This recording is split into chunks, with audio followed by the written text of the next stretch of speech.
Hello everyone, and welcome to my study. We're going to have another deep dive into history tonight, as I tell you about the history of salt, the role, the importance of salt in human societies around the world since prehistory. Like for other products I told you about in past episodes, salt provides a window on plenty of aspects of human history. Techniques, from the preservation of food to mining, but also urbanism, conflicts, trade, even the birth of taxation systems that could support states, and many other things that will surprise you are linked to salt. This is one of the most significant commodities in the history of mankind. So make yourself comfortable. Our journey is about to begin. I have been doing this for more than 10 years, but I keep forgetting to ask you to like the video, subscribe, comment. So this time I'm saying it. Please do, it really helps. And also, if you speak French or learn French, I just launched a new French version of my channel, La Bibliothèque des Rêves. I made a few French episodes years ago, but this time I'm back and taking it seriously, with long episodes, re-edited videos, better sound, and it's going to be at the same time a channel on YouTube and a podcast that you can listen to on all podcast platforms. By the way, you can now also watch videos on Spotify. This French podcast, together with the others I produce, the English one, Lights Out Library, and the Spanish one, La Biblioteca de los Sueños, both edited and narrated by Olympia, are part of a service with videos that Spotify has started to roll out. Now, if you have a Spotify subscription, there are no ads at all. The sound is better, and if you are in that case with a Spotify paying subscription, I consider it's a much better deal than watching on YouTube for these reasons. Anyway, the option is there, and you will find links in the description box to the podcasts in different languages. Now let's get started. If we consider our entire planet, salt, sodium chloride, is arguably very abundant, almost endless. 1 liter of seawater contains in average 30 grams, or about 1 ounce of salt, which means that there are thousands of billions of tons currently dissolved in the Earth's oceans. To give you an idea, if you take 1 liter of fresh water, you need to add 7 teaspoons of salt to approximate the kind of concentration in seawater on Earth. It's a lot, and in total, there are hundreds of tons of sea salt on Earth per human being. And this is not even counting land-based sources of salt that actually provide the vast majority of salt production nowadays. Salt mines are where the sodium chloride mineral called halite, rock salt, is extracted. These rock salt deposits occur in sedimentary geological layers that resulted millions of years ago from the evaporation of seas or enclosed salted lakes. These salt beds may be very thick, up to 1,000 feet or more than 300 meters, and the crystals of salt mined inside them also came from the seas that disappeared long ago. So salt is abundant, but it is not available everywhere. It is not always refined. It needs to be extracted, either by making water evaporate or mining rock salt. It needs to be transported, and this is what constituted its value for thousands of years. The work and transportation, and for a long time the taxes too. I will tell you about that a bit later in our little talk. The need, the thirst for salt, seems to have emerged around the world during the Neolithic, and in particular due to the development of agriculture. Why is that? First, because of the change in diet that came with agriculture. Prehistoric hunters and gatherers got enough salt naturally for their physical needs in their diet, especially from the organs of their prey, or fish and shellfish. When humans transitioned to agriculture, the new plant-based diet no longer provided enough salt. The quantities needed for that were small, but salt had to be found somewhere, and that meant living near the sea or finding rock salt.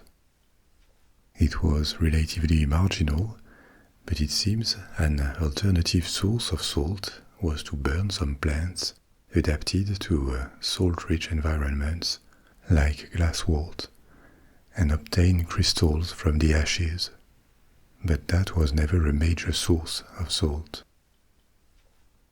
So trading salt became a necessity for all agricultural communities that could not produce their own salt. We know, for example, that bread was very often salted, including thousands of years ago. That was certainly for the taste, but also for health reasons, since humans had observed that a small ration of salt did them good. But the main reason behind the need for salt in the Neolithic was agriculture itself, for multiple things. When a community lives from agriculture, it needs ways of conserving food. Cereals stay good for consumption in a dry environment, but for most other foods, be it milk-based products, fruits, meat, fish, eggs, a process is needed to keep them edible.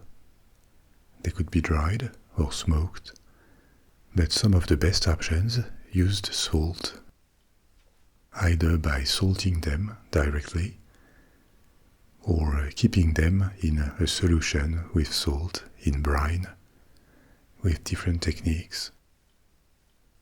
For some foods like cheese, salt is necessary to ensure preservation, and for others, like fish and meat, it is very convenient and often more efficient than smoking. We will elaborate later on these preservation methods, but as you see, the sedentary lifestyle that came with agriculture required salt for that first reason. And the second one was that domesticated animals also needed salt. Milk-producing cows need salt, and so do almost all other farm animals. Exceptions among domesticated animals are dogs and cats that don't need any salt supplement, essentially because they don't sweat much and don't lose their salt this way. Herbivores in nature instinctively recognize salty earth or stones and lick them for salt. In farming, they have to be provided with salt stones. A practice that actually appeared with agriculture was the salting of hay after a harvest. A small quantity of salt was mixed with hay so that animals would eat it, and on top of that, salt would absorb humidity and help preserve hay for longer. So, concretely, several archaeological sites from several thousand years ago in Turkey, in the Middle East, or in the Balkans are the first to show the use of salt for agriculture and food preservation. Some small remains of salt were found on pottery, or little pits that are thought to have been dug to conserve shells in a highly salted environment, a brine. Little pits that were hermetically closed. All this tells us that thousands and thousands of years ago, the production of salt and its trade were already a major preoccupation for people, probably ahead of any other material, other commodities, because salt was necessary for the most basic of needs, for food. Now, on top of that, food was not the only use of salt in ancient times.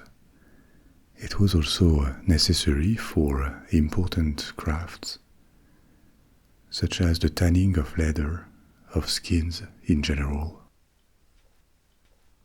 Earlier in prehistory, skins and furs were treated essentially by cleaning them up thoroughly with these stone scrapers that are often found in prehistoric sites.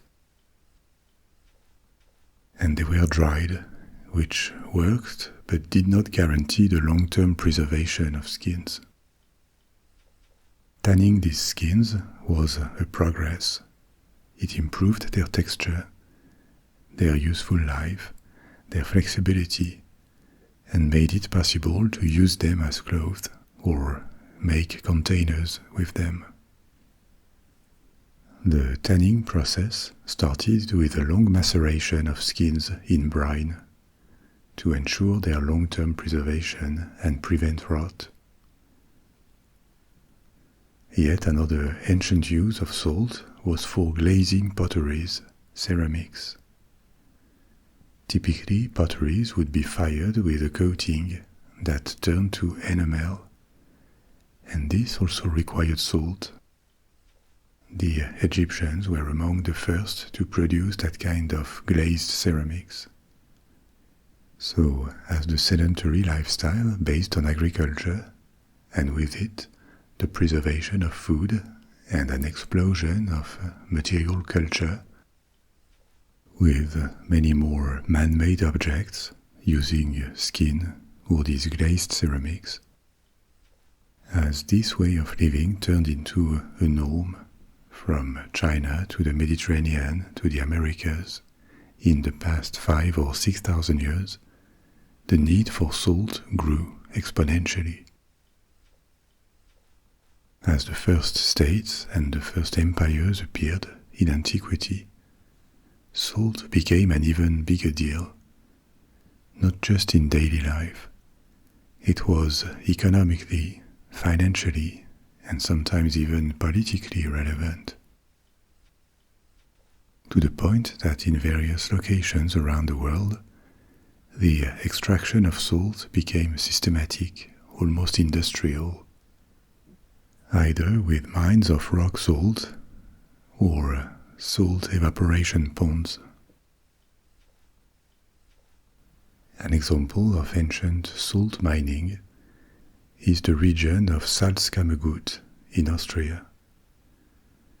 In the 2nd millennium BC, during the expansion of a culture called the Hallstatt culture, this region of Austria became a major center of salt production, thanks to its mines. The first large mines appeared around 1300 BC, and in the 1st millennium BC, around 800, Salt was extracted almost industrially by hundreds of workers, producing tens of thousands of tons annually that could be exported. To the south of Austria, Rome, which was barely a group of villages by 800 BC, owed part of its expansion in the following centuries to its control of salt marshes at the mouth of the Tiber River. Salt marshes from which salt could be obtained by evaporation. Early Romans put their hands on this salt production site to secure their supply of salt. A salt marsh is a coastal region and ecosystem that is regularly flooded by the tides. It needs to be relatively flat and close to the sea, obviously. Many plants cannot grow in a salt-rich environment, but some can. They are adapted to it. Grasses, herbs, shrubs that are salt-tolerant and are typically found in these ecosystems. Now, in or near salt marshes, it is convenient to create salt evaporation ponds. The tides will flood them with salted water.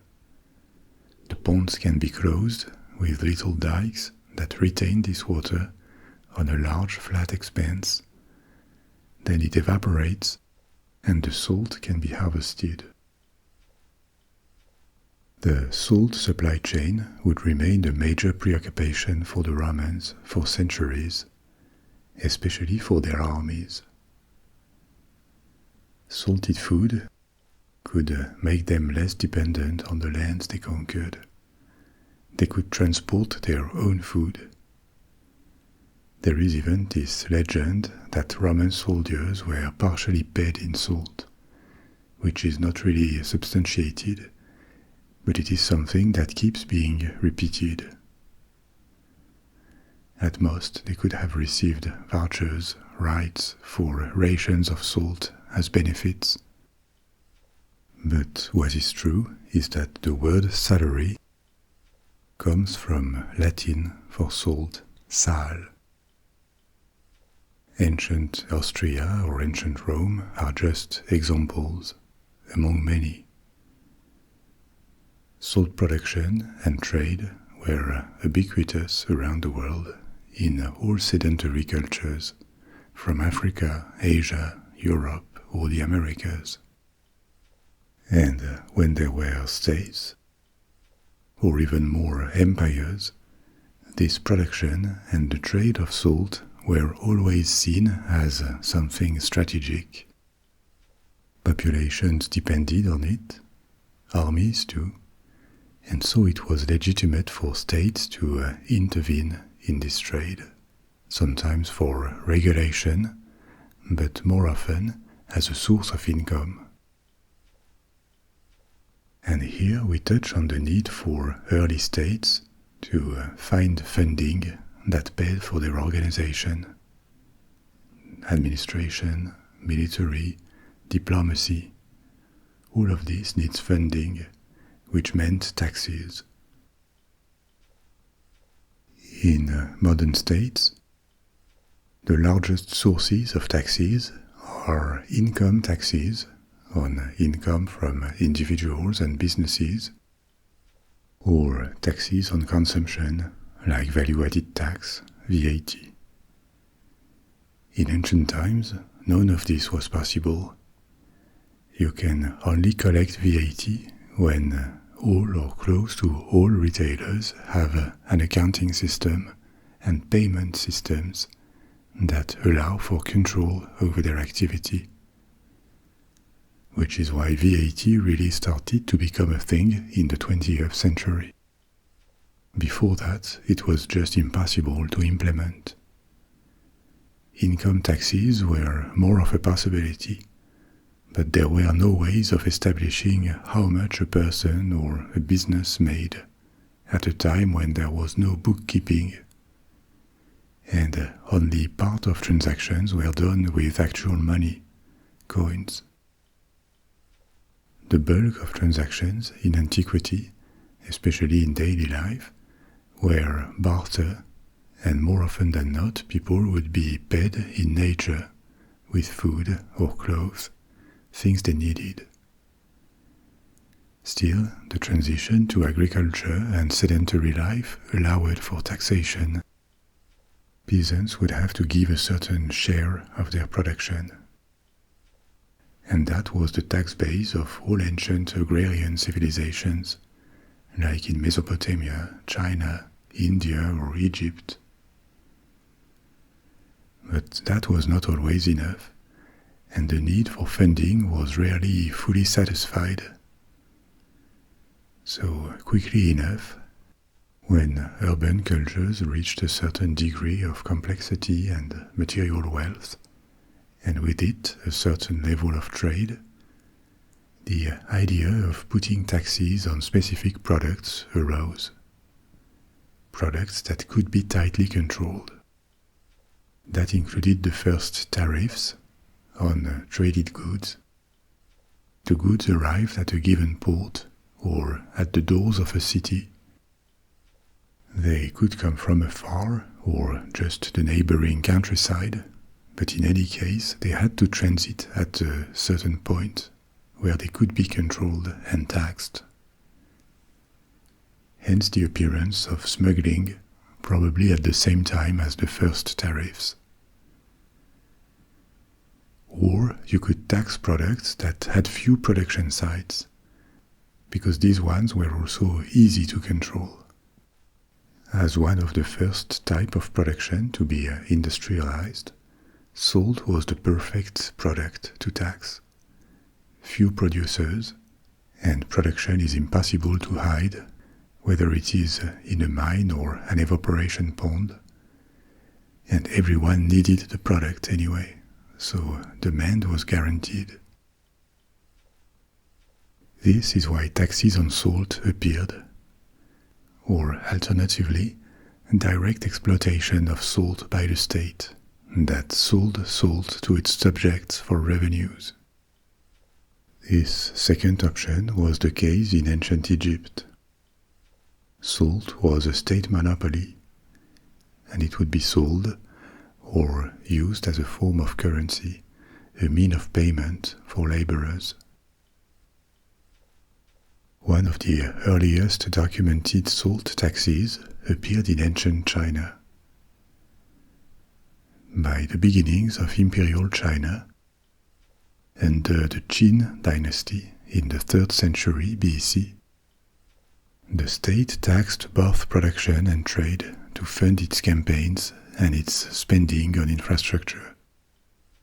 In China, this system evolved more and more toward a state monopoly that was formalized under the following dynasty, the Han. And this system persisted for centuries. It was still a major income source under the Tang dynasty, hundreds of years later. As I mentioned earlier, salt and its taxation were also important in ancient Rome. One of the numerous roads that appeared due to the salt trade, the Via Salaria, the Salt Road, owes its name to this trade. It connected Rome to the Adriatic Sea on the other side of the Italian peninsula. Salt production was generally more efficient along the Adriatic because the waters of this sea are more salty, and it became the primary source of salt for the city of Rome itself, as the city grew and needed ever more. The antique importance of salt went on during the Middle Ages. Certain cities, starting with Venice, owed their early prosperity to salt. Venice made it a monopoly early, and always tightly controlled this trade. In medieval Europe, as the salt industry kept the same characteristics, a few large production sites, and universal demand, as it was still vital for food preservation or industries like leather. It remained the perfect product to tax. A bit like gasoline today. Demand is guaranteed, and the trade can be controlled. So all medieval states in Europe had, to a degree or another, a system of tax or state monopoly. In particular France, with an infamous and very unpopular tax called the gabelle, which is a good example. This salt tax was introduced in the 13th century, and it quickly became hated because in order to boost its returns, the state started to force people to buy fixed quantities of salt at inflated prices regardless of their needs. So that was a kind of extortion. They may as well have kept the salt and just taken people's money. But salt was used as the pretext for that particular tax. It turned into a significant revenue source for the French crown, which made it impossible to eliminate. But it also led to unrest at different periods, and was only abolished much later, with the French Revolution. What seemed particularly unfair with this tax, the gabelle, was how regressive it was. Everyone, rich or poor, paid the same absolute amount, which for poor people was exorbitant, and for the rich almost imperceptible. Nowadays, taxes that are called regressive or unfair are typically flat taxes, the same tax rate for every income, regardless of the income level. With such taxes, everyone pays the same percentage, so the rich will contribute more than the poor. But a common critique to flat taxes is that they hit the poor harder, because they have less to spare. This is why in all countries the income tax system has brackets. The more you earn, the higher the marginal tax rate on your income is going to be. These progressive taxes coexist with taxes like VAT that are a form of flat tax, same rate for everyone.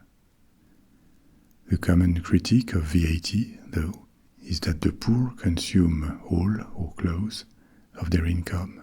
They cannot save, so they pay VAT on everything they earn because they have to spend it to consume it. The rich who can save are only going to pay VAT on the income they spend for consumption. So in total, they may pay more VAT in absolute terms because they consume more, but the VAT they pay as a percentage of their income is going to be lower than for people who earn less. But the gabelle was worse than that. It was a fixed amount per head, not even a percentage. And this is what made it so regressive. It was punitive for poor people, which was the vast majority of the French population at the time, and painless for the rich. This is why it came to represent the arbitrary, the unfairness of the old order in France, and together with plenty of other factors, of course, it contributed to the French Revolution that eliminated it.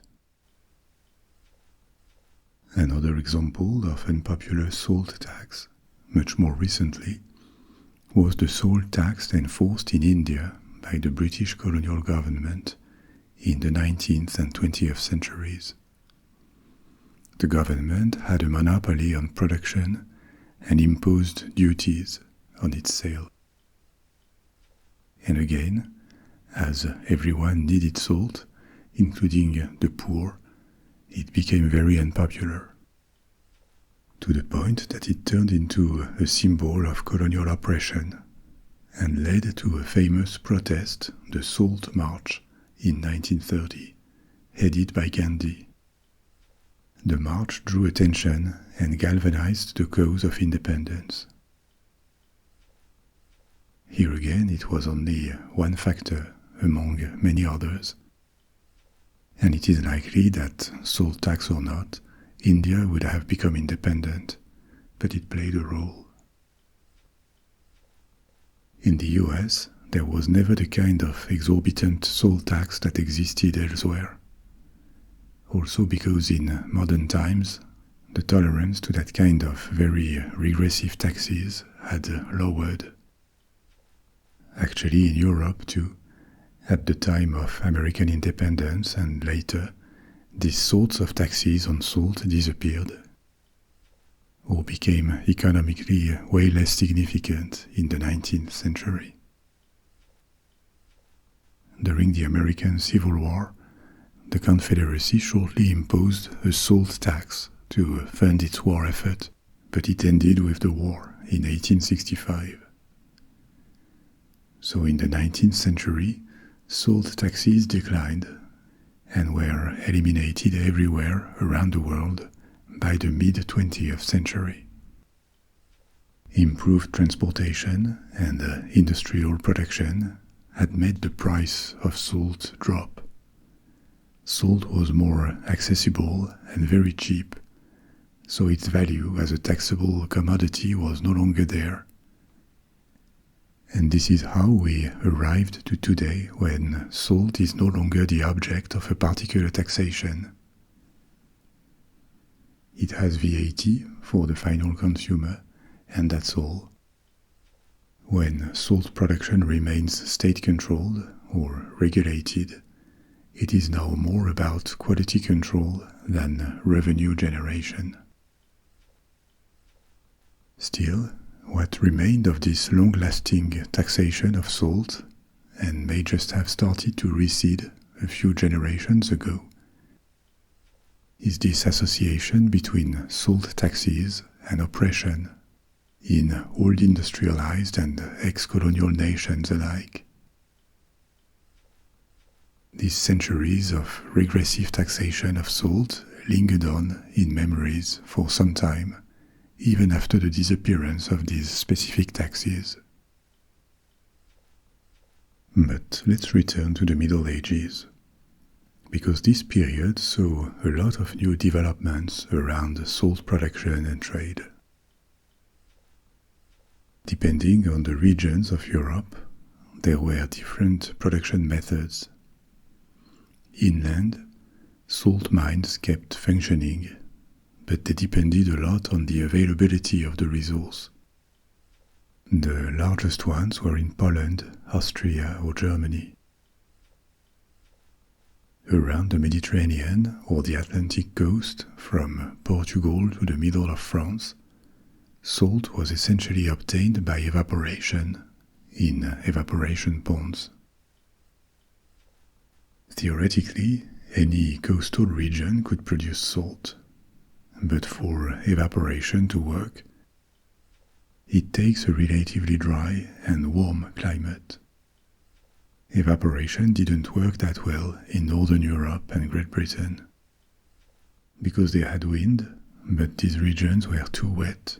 The evaporation ponds could also freeze more often, and so other methods were favored. In England, in particular, salt would be extracted from mines and from naturally salted springs, waters that went through layers of rock salt or brine underground, and arrived near the surface with a lot of salt. These waters were boiled to get the salt. This technique was prominent in England, in Austria, alongside mines, or in the east of France. And even more than in antiquity, This method of extraction of salt required a degree of industrialization. These were early industrial plants, long before the Industrial Revolution, at a time when there were no real factories at all, and the only proto-industrial sites were around mines, sometimes ceramic or glass production sites, or these salt production facilities. Yet another production method was from peat, which sounds weird, but it worked. Peat is an accumulation of decayed vegetation or organic matter. When dried, it could be used as fuel, a low-quality alternative to coal, but easier to retrieve, because it could be collected from peatlands or bogs.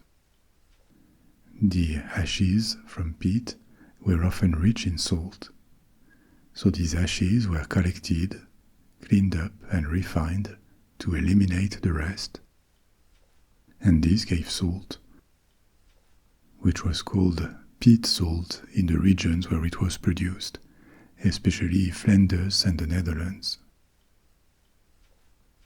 Where there were no salt springs and no peat, and the climate was not appropriate for evaporation ponds, remained the option to find brine. Brine can be any solution of salt in water, ranging from the concentration of seawater, about 3.5%, up to around 26%. It is not more than 26% salt, because this corresponds to the saturation point of water. In other words, water can no longer absorb more salt, and any additional salt will just float on it instead of dissolving.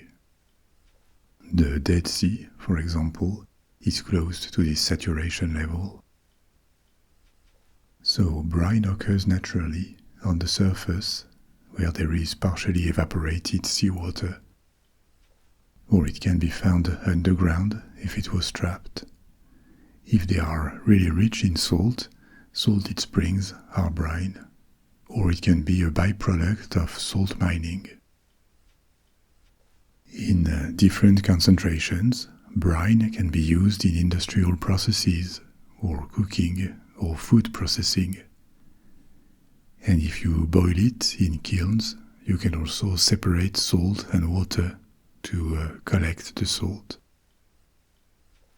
So this was a frequent method in the north of Europe, especially in Denmark, where it was documented early in the Middle Ages.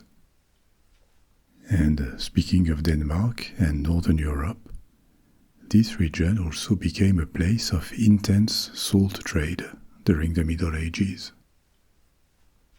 Trade in the Baltic Sea and the North Sea during the medieval period relied on different products, but among them, salt and salted fish were crucial. Salt as the main commodity for food preservation and industry. Fish as food that also needed a lot of salt to be processed and sold from Finland to Great Britain. The Kingdom of Denmark, in medieval times, built its prominence in Northern Europe on its control of trade in the Baltic and the North Sea.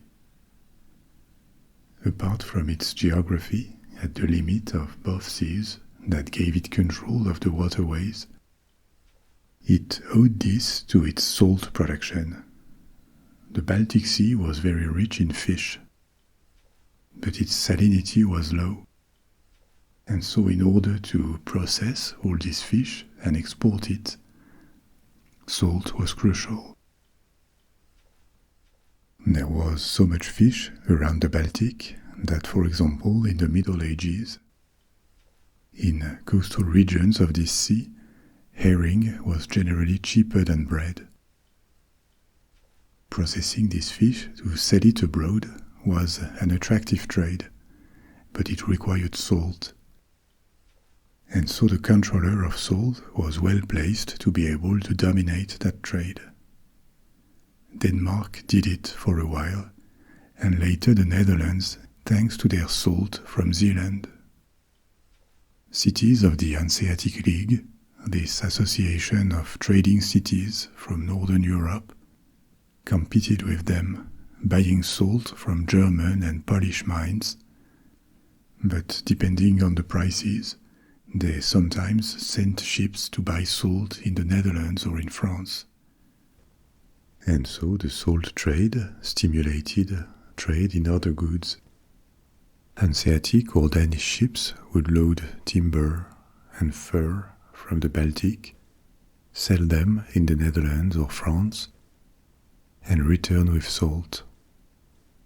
The Netherlands benefited a lot from this northern trade in the 14th and 15th centuries, planting the seeds of their future prosperity.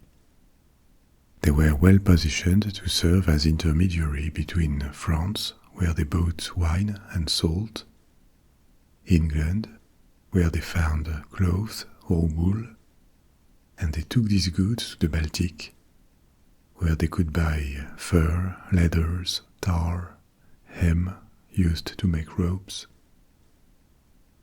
This started to turn the Netherlands into a trade hub and plant the seeds of this commercial and seafaring culture that would send them on the oceans of the world in the 16th century. The development of this trade had important repercussions on all the regions concerned.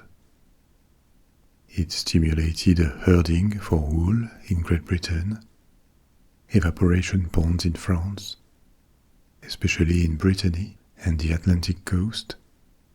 Baltic countries developed the production of supplies for ships, and all of this was connected to this central importance of salt. Another example of transformation and economic rise based on salt at a later stage would be the city of Liverpool in England in the 17th to the 19th centuries. It all began because there were rich deposits of rock salt nearby, in Cheshire, where salt had been extracted since Roman times. It was not new. But in the 17th century, a new potential mine of rock salt was discovered near Northwich, and this was a game changer because it was extremely pure, purer than sea salt, which made it ideal for industrial uses and for cooking. Liverpool became the key refining and export center for this Cheshire salt, which could be used in industries like glassmaking, metalworking, or the early chemical production like soda manufacturing. But importantly, this salt started to be used to preserve fish, especially fish from the very abundant fisheries of Newfoundland in Canada. This fish was then exported to the West Indies for colonial products like coffee, sugar, progressively turning Liverpool in the 17th century into a gateway for colonial products.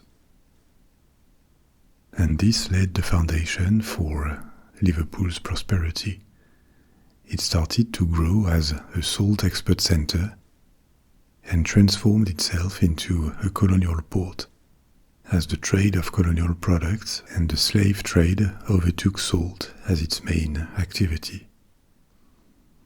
But the salt industry was still there. It peaked in the 19th century. And from colonial port, Liverpool transformed itself again into an industrial center with chemistry, manufacturing, shipbuilding, all of which had been originally impulsed by salt.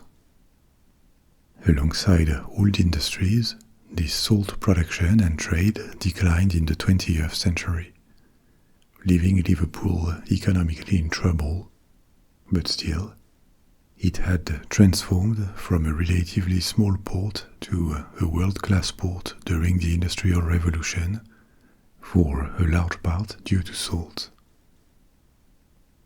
Nowadays, industry is the most important consumer of salt. The chemical industry alone absorbs half of the world's production, which is higher than ever. Soda, chlorhydric acid, sodium carbonate or bicarbonate. These are all products obtained from salt or in which salt is used. And these products are manufactured in colossal quantities for all sorts of final products. But for a long time, as we have seen, the main use of salt was for food preservation. And you remember at the beginning I told you there were different processes, different methods of food preservation using salt.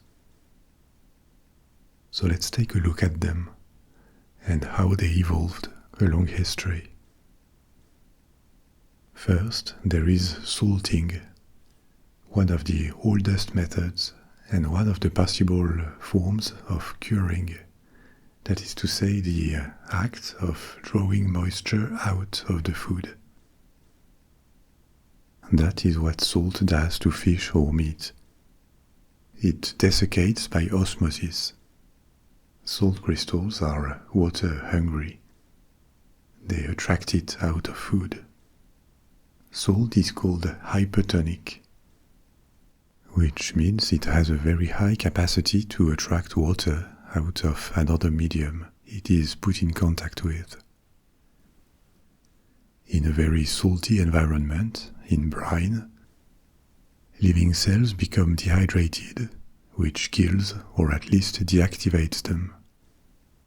And that's an important preserving virtue of salt.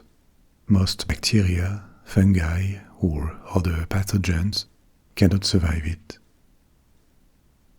In practice, salting was often combined with smoking for better efficiency and for the taste, for the flavor too. Bacon, for example, is salt-cured pork meat, and it is often smoked. The same treatment was also typically applied to fish. In antiquity and the Middle Ages, in Europe, herring was very often processed like this, and later cod when it became abundant with North Atlantic fisheries. Salted meats and fish were not consumed immediately. Typically the meat was first boiled in brine, which cooked it, and filled it with salt, and then it was placed in dry salt in a barrel. The layers of salt in between layers of meat or fish preserved the food. But obviously it couldn't be eaten directly out of the barrel.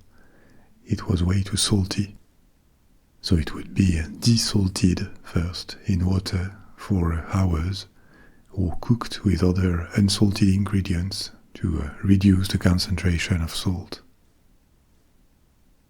This method of salting was crucial to navigation in the age of sail. Ships were slow. They could stay weeks or months at sea, and the basic diet for mariners consisted of salted meat, beef and pork, and biscuit, which sounds probably better than it really was. Ship's biscuit, also called hardtack, was a kind of very dense and hard cracker, made from flour and water with a bit of salt, cooked and dried completely for preservation. So it was food in the most basic sense, sustenance, that was at the same time light, non-perishable for a long time, as long as it was kept away from rodents, cheap. And this is why it was part of rations for navies and armies around the world until the 20th century. Now, something that makes meat less attractive when it is salted only with table salt is that it turns grey. It doesn't look good, even though it is edible. It was discovered in the 19th century that salt mixed with nitrates, such as saltpeter, would have the same preservation properties, but color the meat red instead of grey. And this is why you find nitrates in all salted meats now, essentially for the color. So as you see, dry salting was an efficient, inexpensive, and easy way of preserving foods. But not the only technique involving salt. Another one is brining. Brining is the treatment of food with brine, that is to say, a high concentration solution of salt.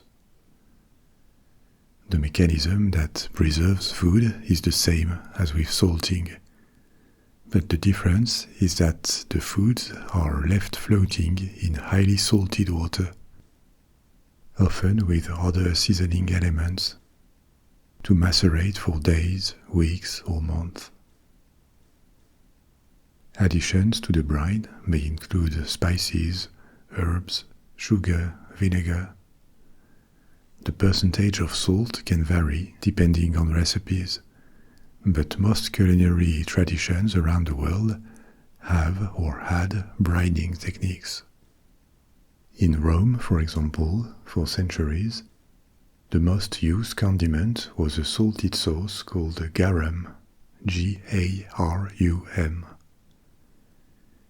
It was made with fermented fish organs in brine. The recipe was in the same category of recipes as Asian fish sauces today, such as the Vietnamese nuoc mam. Salt prevented rot and ensured its preservation.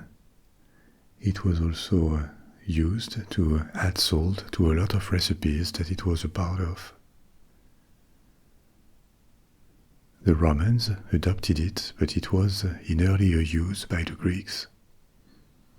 We don't know the exact recipe because there was not just one. Each port of the Mediterranean had a way of preparing it, with differences including in the ingredients.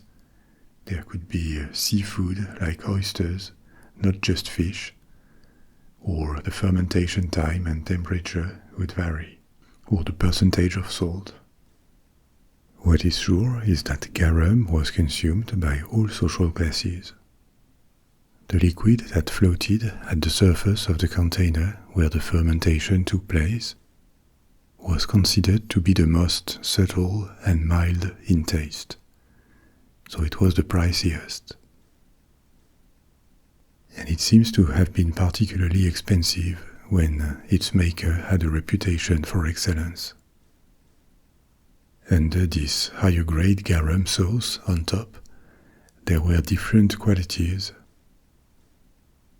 all the way down to the remains of the fish or shellfish at the bottom of the container, that the poorest classes used to flavor their basic daily food, that consisted of cooked cereals, like porridge, or a kind of pancake made of chickpea flour called farinata.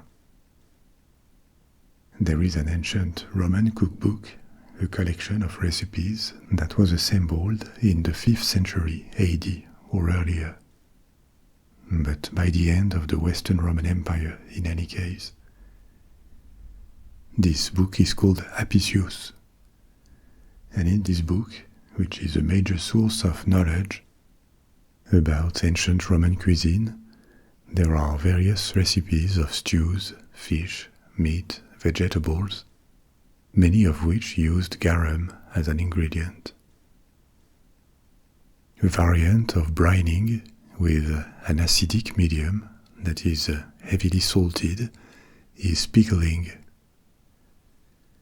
Pickling can also dramatically extend the shelf life of food by either fermentation in brine or in vinegar, or a combination of both.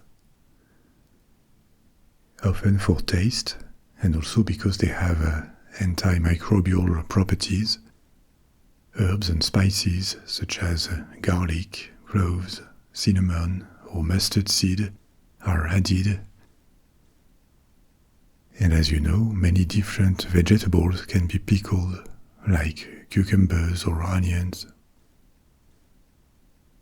A variant of pickling that uses lactic acid fermentation is how fermented cabbage, like sauerkraut or Korean kimchi, is processed.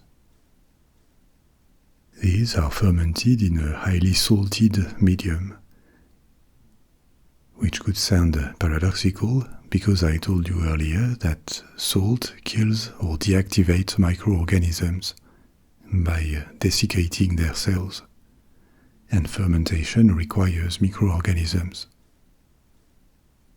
But it is a quantity issue. Salt will eliminate a lot of undesirable microbes, but not fully inhibit those that create lactic acid in a medium rich in carbohydrates and proteins.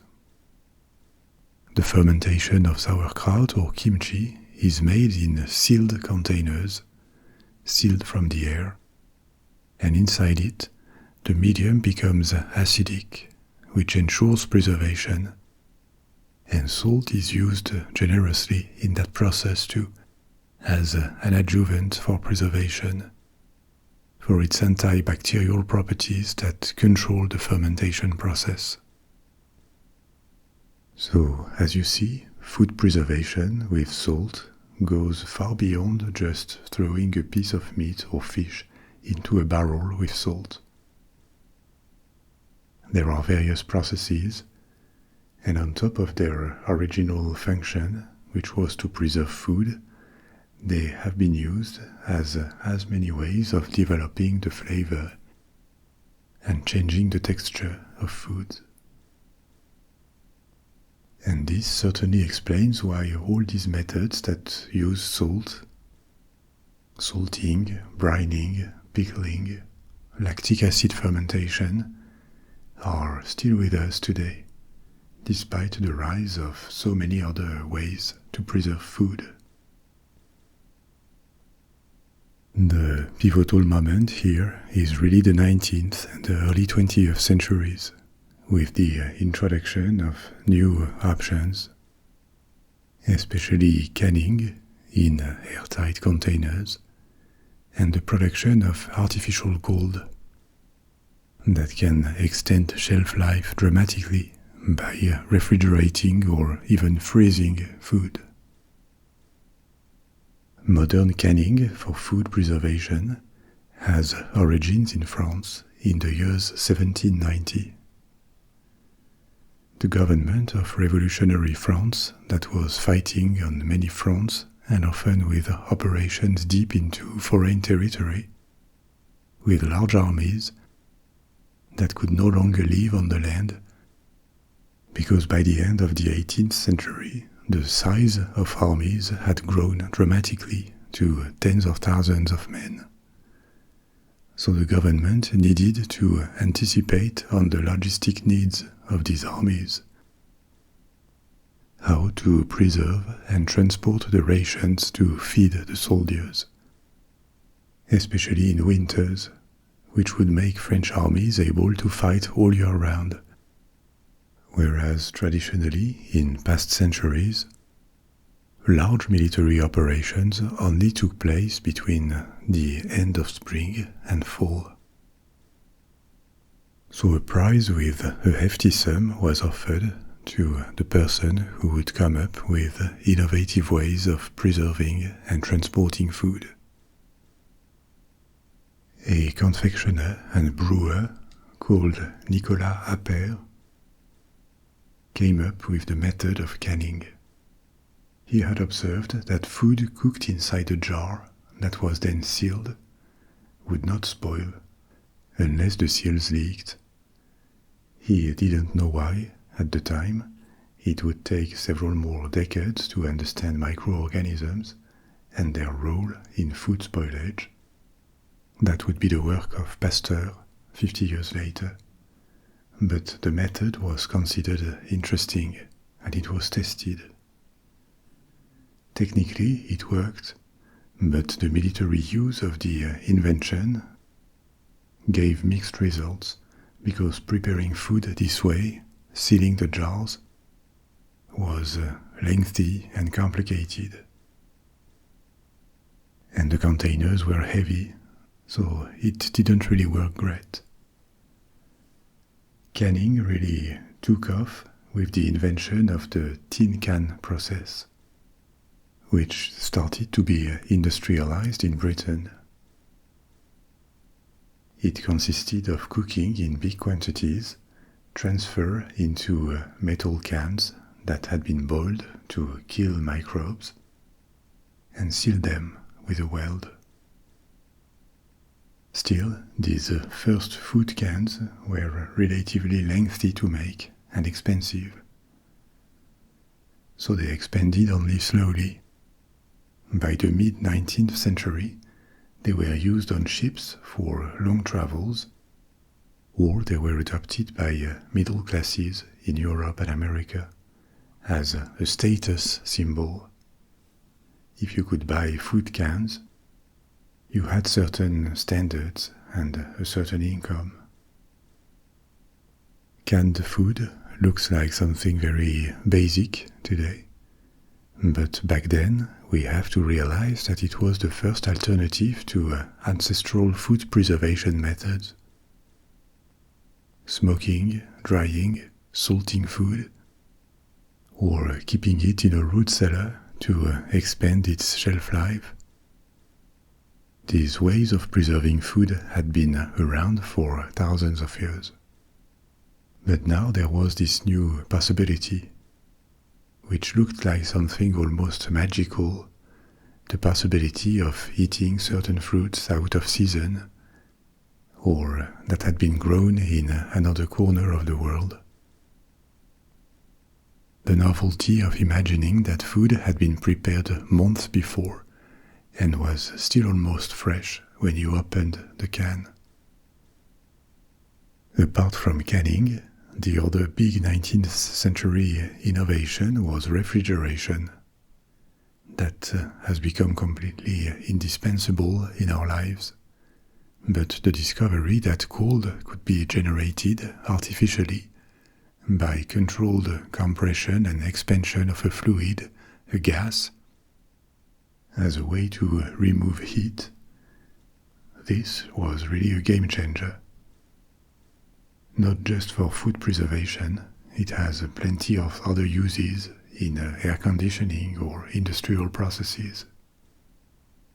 Before refrigerators, there was no other way of refrigerating than cellars or ice reserves stocked during the winter and kept underground in big holes that could last for months when they were big enough. But of course, regular people did not have access to that kind of refrigeration. The first electric refrigerators, that were initially big facilities for cold stores, were introduced in the early 20th century and followed later by residential refrigerators. The very first models were manufactured in 1913 in America, in Indiana, and it took 2 or 3 decades for these appliances to become ubiquitous in households. Here again, the introduction of these cold closets could only look like a marvel to our grandparents or grand-grandparents who witnessed it. And this is how salt has become less present in food preservation in the past 100 years, with these new methods like canning, refrigeration, and lyophilization could also be mentioned. The perfect drying of food so that it can no longer spoil, even though it is a more marginal technique. But salt is extracted in bigger than ever quantities for all its other uses, and it remains a vital commodity to our kind. We have reached the end of our episode for tonight. You may now let go and fall asleep or pick another story from my library. I'll be back soon with a new one, and in the meantime, sleep well, sweet dreams, au revoir.